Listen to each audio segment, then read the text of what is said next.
Patrick, muchas gracias por recibirnos para conversar sobre tu trabajo, que he tenido la suerte de ver muy recientemente en la Galería Forum. Y por casualidades de la vida que habíamos comentado, eh, terminé desembocando en la galería con la suerte de que estuvieras ahí para hablar de tu trabajo y eso despertó no solo mi curiosidad, sino la de todo el equipo de Aire Libre. Y esa es la razón por la que estamos así, es que muchas gracias por recibirnos. No, gracias a ti más bien por la oportunidad de este espacio. Patrick, es muy interesante y muy llamativo descubrir, intuir, acercarse al observador que hay en ti cuando uno ve tu trabajo y su evolución, digamos, más o menos a lo largo de este siglo, ¿no? Desde más o menos 2006, me decías, para adelante, y quizás desde antes, obviamente, pero ¿tú estás de acuerdo en decir que quizá tu punto de partida es un punto de partida de un observador curioso, atento? O sea, definitivamente creo que el trabajo mío y en general de un artista creo que es el observar, ¿no? Estar en constante observación de sus intereses. En mi caso, la observación en un principio la centré más en un aspecto sociológico, ¿no? Más en la sociedad, cómo el ser humano se desenvuelve, o cosas que a mí me interesaban en particular sobre los patrones de conducta repetitivos o reiterativos del ser humano. Y ese trabajo lo vine desarrollando, como dices tú, desde el 2006 más o menos, empezó en Suiza, en el 2011 ya regresó a Lima y seguí trabajando un poco en esa dirección hasta que, bueno, este último 2 años ya quería redirigir la mirada a algo más interno, quizás, y ese es el resultado de la muestra de Forum, ¿no? Pero sí, definitivamente hay un trabajo de observación, sea hacia el exterior o hacia el interior, sí, en eso estamos de acuerdo Y totalmente. una observación, como dices tú, sociológica, es decir, una observación inclinada a la sociedad, a nuestro comportamiento social, ¿no? Porque el objeto de tu atención podría haber sido, o el de cualquier artista puede ser muy distinto, ¿no?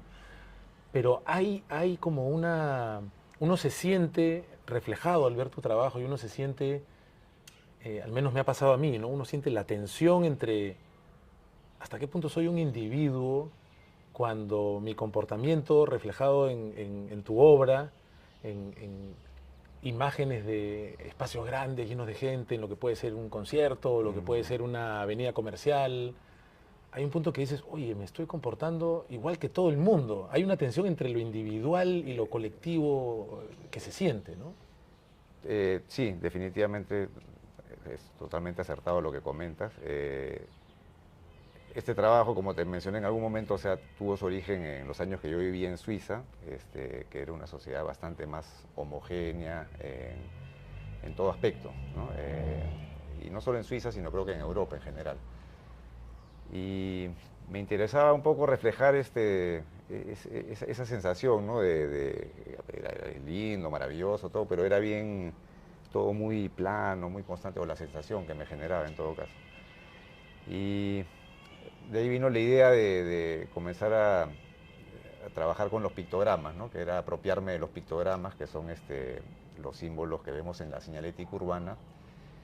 ¿Y por qué me interesó? Porque los pictogramas se utilizan frecuentemente en indicarnos qué es lo que tenemos que hacer, ¿no? Acá es el baño de hombres, acá es de mujer, acá se puede cruzar.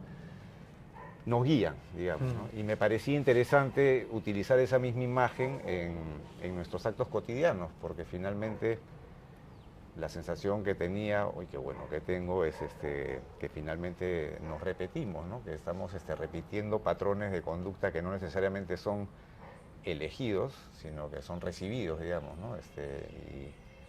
Y bueno, ahí vino un primer trabajo que era escenas de la vida cotidiana, no sé, lavarse los dientes, descansar, escenas de sexo, escenas en un bar, paseando un coche, o sea, diversas imágenes, pero todas eran con estos pictogramas, ¿no? Y hice una serie de animaciones de que se movían como autómatas haciendo estas actividades, ¿no? Y eran unas proyecciones, una instalación, y las acompañaba un sonido constante, que era como una frecuencia de un programa que se llamaba Brainwaves, o ondas mentales cerebrales, que tenían, no sé, sonido para autohipnosis, sonidos para el dolor de cabeza, pero todas eran frecuencias. Entonces agarré 2 o 3 frecuencias que me interesaban y hice una pista que era un sonido constante y plano, tú. Y este sonido acompañaba a todas estas imágenes, porque era una sucesión de 12 cuadros que se movían, iban cambiando de imágenes. Entonces fue una bonita pieza, y fue un primer trabajo que hice con estos pictogramas, ¿no? Fue una instalación que se llamaba Señales. Y ya luego de este primer trabajo comencé a interesarme en la fotografía, en rescatar fotos de ocio, de recreación, y no intervenirlas, sino las redibujaba con vectores, ¿no? En un programa Illustrator, entonces, y con estos pictogramas, ¿no? Entonces, y era esta sensación también de que en los momentos de ocio, que supuestamente son momentos de libertad y, ¿no?, que podemos hacer lo que nos da la gana, finalmente hacemos un poco lo mismo, ¿no? O sea, siempre nos repetimos. Y no era una crítica, nunca he querido ser crítico, sino era simplemente una constatación de lo que observaba.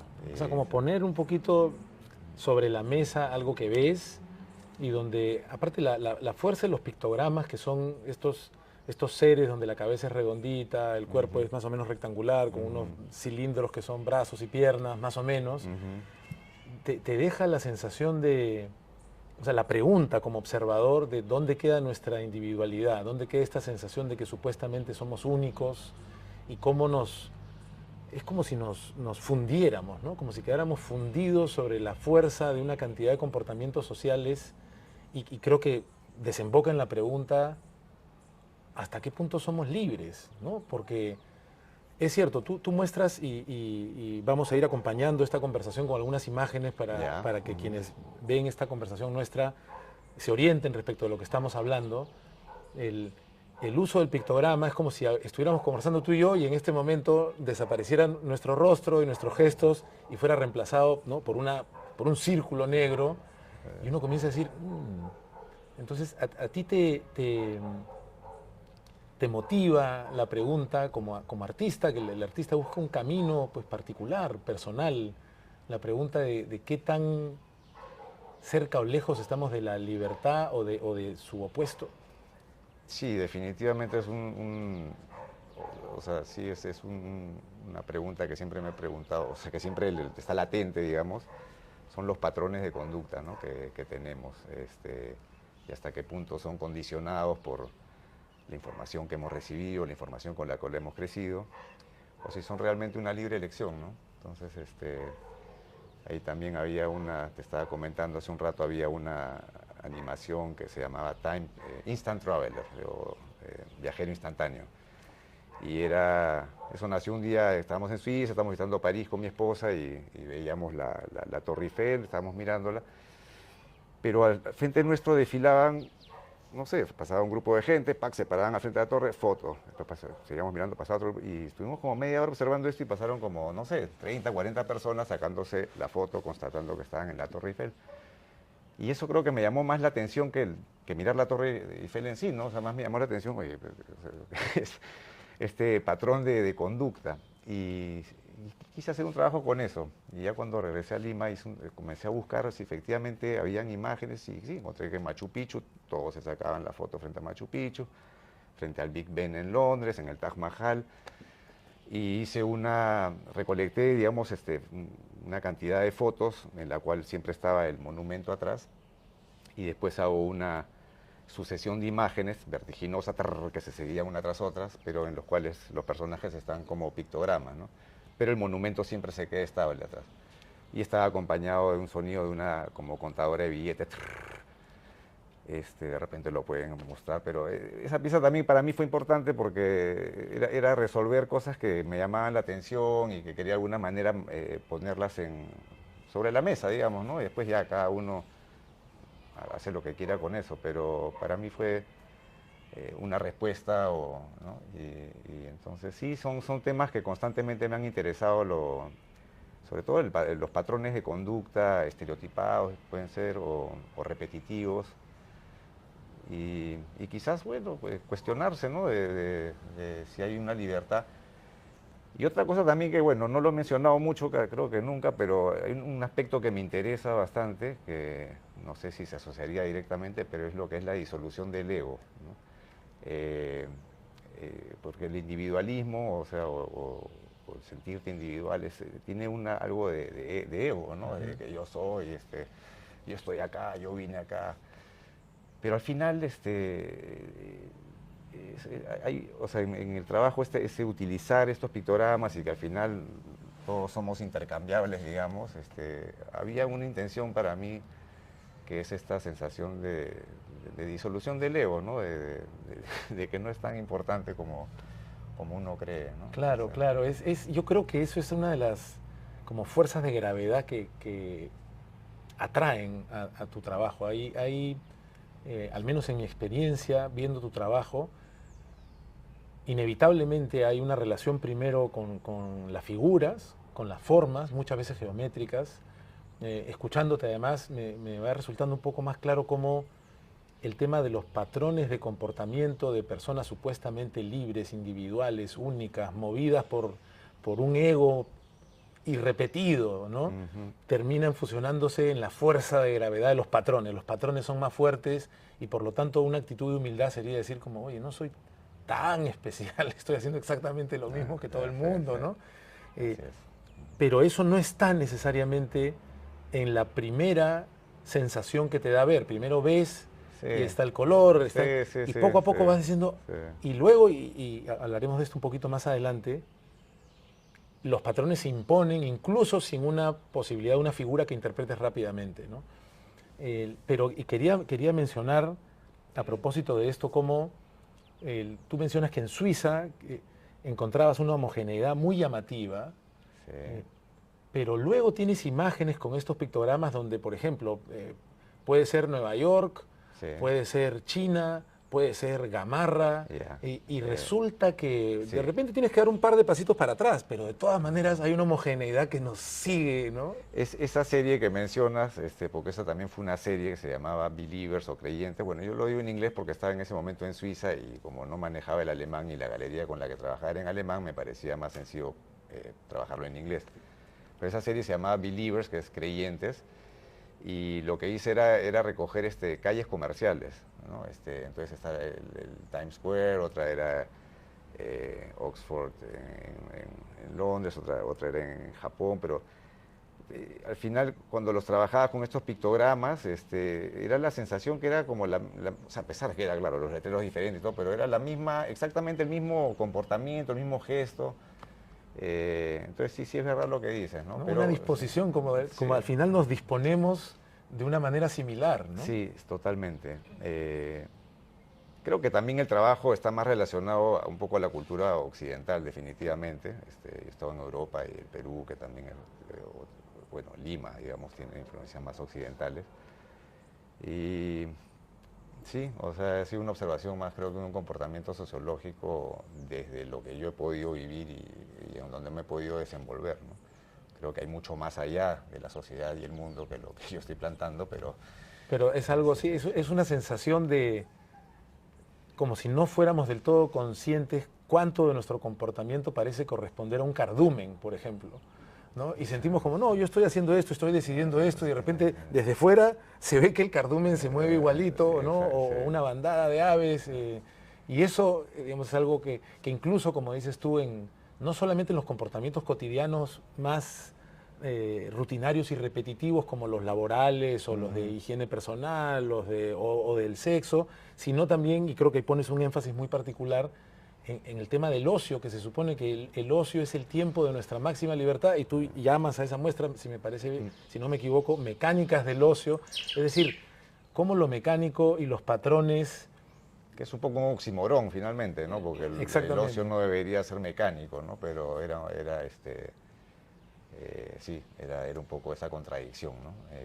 Y sí creo que, o sea, me alegra escuchar que lo hayas leído de esa manera, porque eso es exactamente lo que quería un poco manifestar o... Es bien interesante, Patrick, notar cómo de este observador sociológico, de este detector de patrones en esta tensión entre la individualidad y nuestra finalmente inevitable pertenencia a un todo social que a veces nos negamos a detectar, me parece sentir que has cruzado una frontera en este trabajo más reciente que pude observar en Forum para, digamos, antes estabas de la piel para afuera y ahora como que de la piel para adentro, porque parece que hubieras hecho un viaje al interior, tu observación ha migrado hacia el interior a buscar otro tipo de patrones también, ¿no?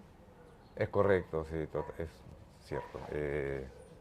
En realidad, o sea, este interés, yo hice una memoria en Suiza cuando acabando la universidad que era sobre los patrones geométricos que se repetían en diferentes culturas,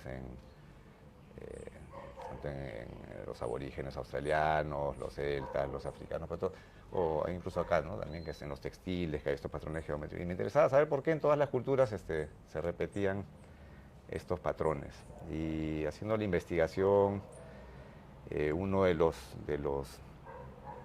motivos que se expresaron, del cual yo creo que de ese me sustenté o sustenté el trabajo, era que estos patrones se manifestaban en los, yo considero mal llamados estados alterados de conciencia, porque en la realidad en la que vivimos ahora creo que es más alterada que esos momentos bueno, que están asociados a momentos rituales, ¿no? Sean a través de la danza, meditaciones, ingestas de plantas, pero... Y yo también había tenido experiencias a lo largo de mi vida con plantas y todo, y efectivamente yo sí resonaba conmigo esa teoría porque efectivamente hay una visión de estos patrones geométricos que se presentan que yo personalmente los interpreto como unas suertes de portales a un mundo de ensueños, porque son un poco, preceden a los momentos en los cuales entras a visiones como una disolución de la realidad, una suerte de... Así lo interpreto yo. Probablemente, perdón que te interrumpa, pero probablemente también tenga que ver con una disolución del ego, ¿no? Exactamente, o sea, todo lo que, al menos en mi experiencia con las plantas, eso es totalmente presente, la disolución de tu importancia personal queda por los suelos y te das cuenta que perteneces a algo mucho más grande y que tú, o sea, eres realmente una parte de un gran todo. Y eso de todas maneras tiene relación con el interés más sociológico. Ajá. En el otro trabajo. Pero entonces, yo en verdad cuando he vuelto al Perú, seguí un poco haciendo ese trabajo sociológico, pero en verdad en el fondo ya está como agotando mi propio sorprenderme a mí mismo, ¿no? O sea, de ver mi trabajo y ¿no? Porque ya estaba, creo que había llegado a un punto en el cual ya necesitaba o quería en el fondo retomar esos intereses que eran más interiores o internos.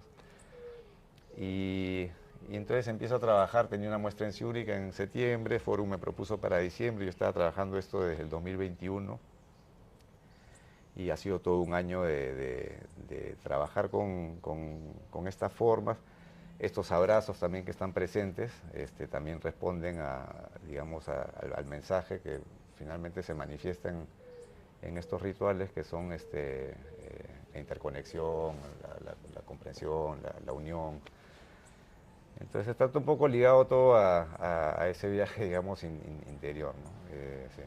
Y es bien, a mí me ha resultado muy llamativo lo que me pasa como observador al encontrarme, por ejemplo, con estos cuadros de estos patrones geométricos que en principio para el observador carecen de significado. Es decir, no asocias estas formas geométricas que sin embargo responden a unos patrones, no tenemos la capacidad inmediata, ni creo que posterior tampoco, de asociar estas formas como si fueran símbolos, como estamos acostumbrados en nuestra cultura.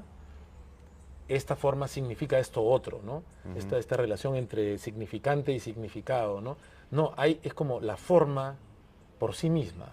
Y sin embargo, el sustrato que sostiene esa forma en tu trabajo, al responder a patrones, nos deja en una sensación de qué significa este patrón, porque todos los patrones que hemos visto, por ejemplo, en tu trabajo más sociológico, tenemos cierta capacidad de interpretar.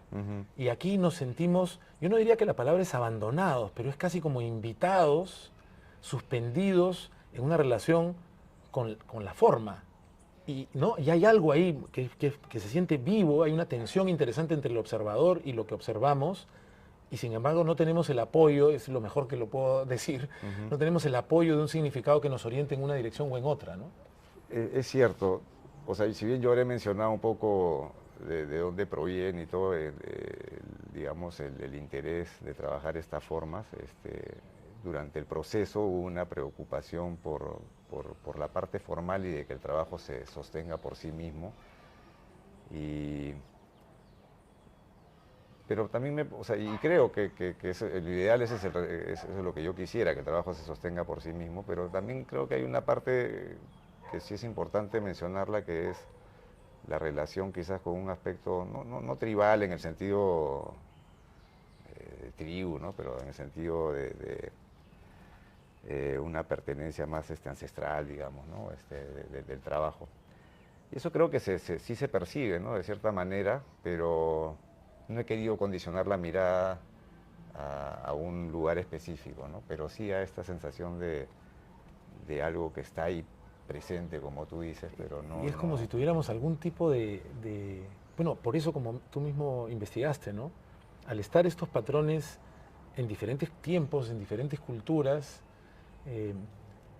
por accesos de conciencia diferentes a los que tenemos hoy, ¿no? Digamos, para no llamarlos estados alterados, ¿no? Sino otros accesos, otros umbrales de conciencia, tiene que haber algo dentro de nosotros que por eso creo que hay ese magnetismo en la obra que nos lleva, reconocemos eso como si una memoria muy antigua que todavía cargamos fuera parte de nosotros, ¿no?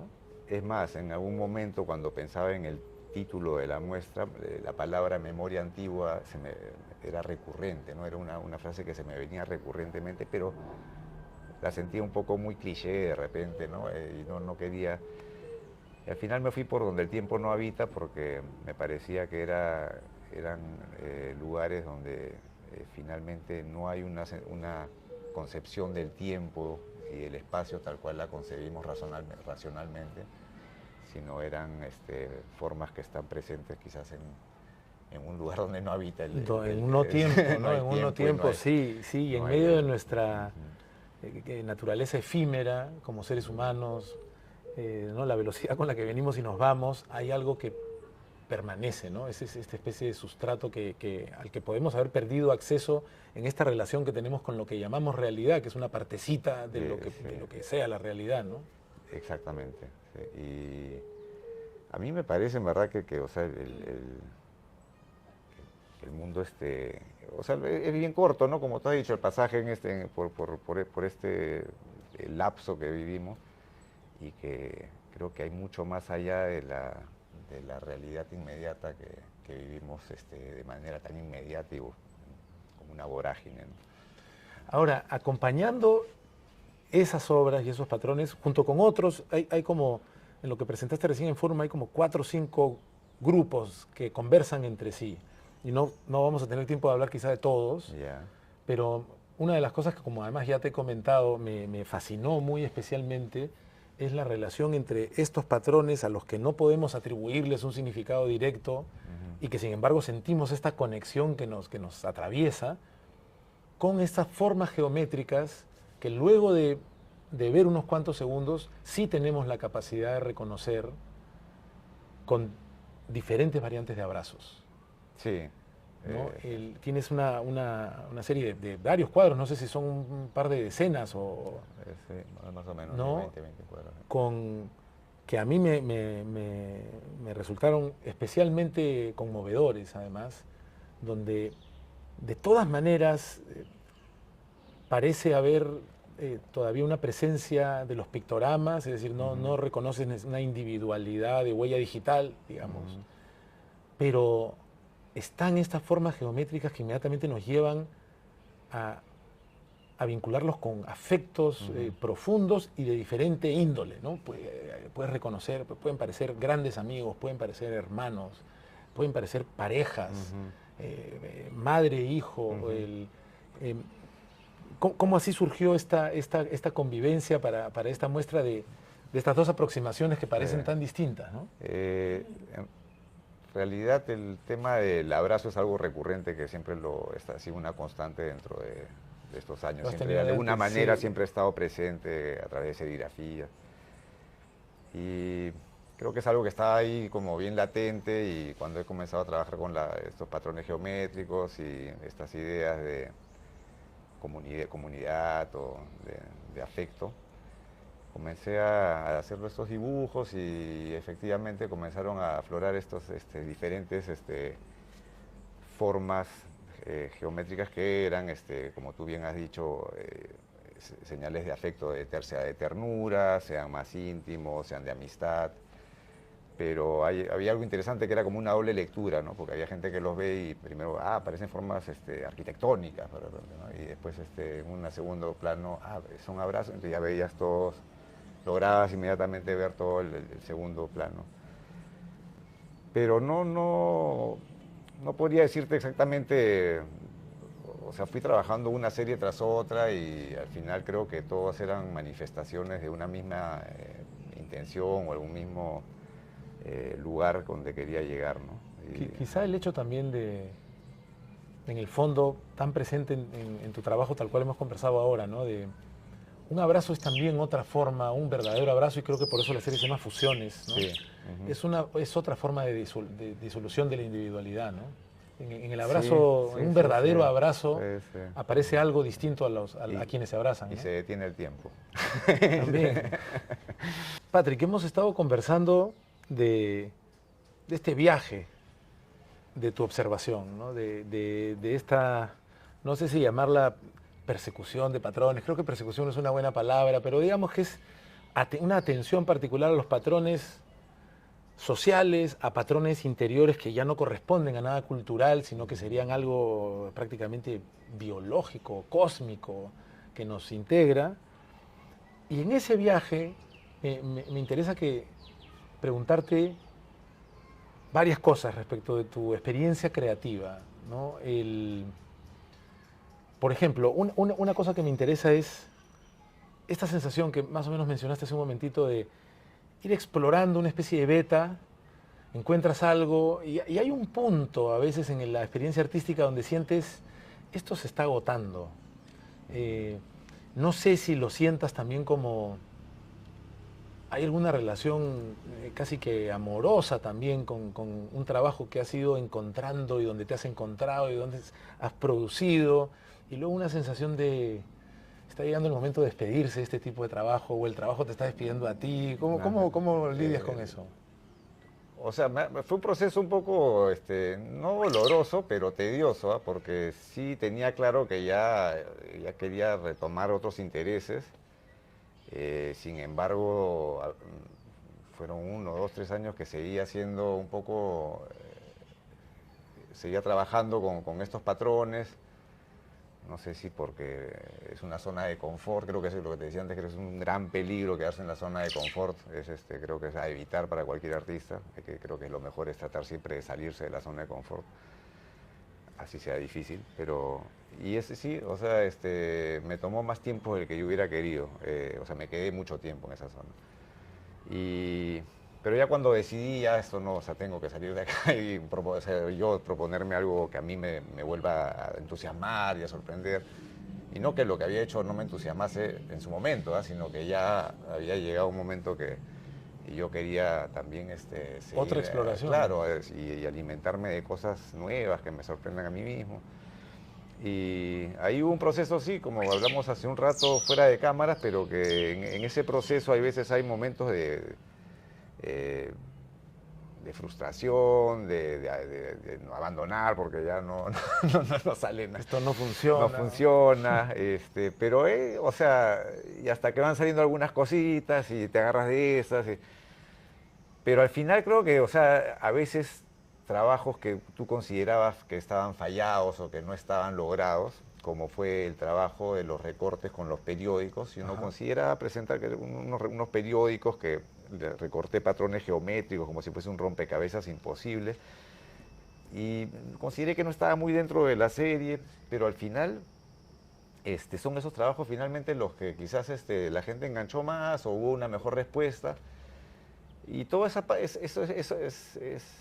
parte de las sorpresas que da todo ese proceso, ¿no? Y también donde hay trabajo, donde ha habido trabajo, aunque tú hayas pensado que no estabas del todo satisfecho, algo hay, porque por eso hay una respuesta del público también, ¿no? Y eso también ha sido muy interesante en tu muestra, esta sensación de esta primera capa donde está supuestamente toda la información que necesitamos para comprender el mundo, y esta segunda capa con unas formas que te hacen sentir algo así como no sabemos nada, sí, no entendemos sí, nada, incluso hasta a más información, menos comprensión, ¿no? sí.